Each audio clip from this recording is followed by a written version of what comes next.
Ve göç sürgünle olur, tehcirle olur. Siz dininizi neşretme, dininizi yayma uğrunda rızanızla göç yapmazsanız, siz ayaklarınızı sağlam bir yere basmak üzere göç yapmazsanız, siz bulunduğunuz yerde yılanların, akreplerin çıkacakları delikleri o göçte, göç yapan mübareklerin ikincisinin yaptığı gibi yılanların, çıyanların meydana çıkacağı bütün delikleri tıkamazsanız, üçüncü göçü yapma mecburiyetinde kalırsınız. Sürgüne maruz kalırsınız, tehcire maruz kalırsınız, yurdunuzdan, yuvanızdan edilmeye mahkum edilirsiniz. Yurdunuzda, yuvanızda kalsanız bile siz kendi yurdunuzda parya yaşarsınız.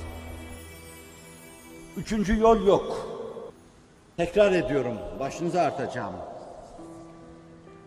Sinelerinizdeki ilhamı ona muhtaç gönüllere boşaltmak için bura benim, şura senin diyecek. Bucak bucak, ocak ocak dolaşacak. Hak ve hakikati her yere tohum gibi saçacaksınız. Bulunduğunuz yer sizi iflah etmiyorsa, felah bulacağınız bir zemin bulacak. Orada hak ve hakikati soluklayacak. Veya yaşadığınız yeri sizce yaşamaya müsait hale getireceksiniz. Atmosfer sizin gibilerin yaşamasına müsait hale gelecek.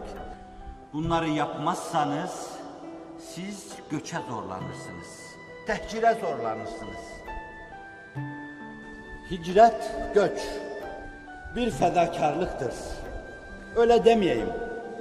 Hem bir fedakarlık hem de sesin, soluğun biraz daha gürül gürül çıkması için bir yoldur, dikkat buyurun, bir çaredir. Onun için umum büyükler için hicret uğranılan bir yol olmuştur. Başvurulan bir çare olmuştur.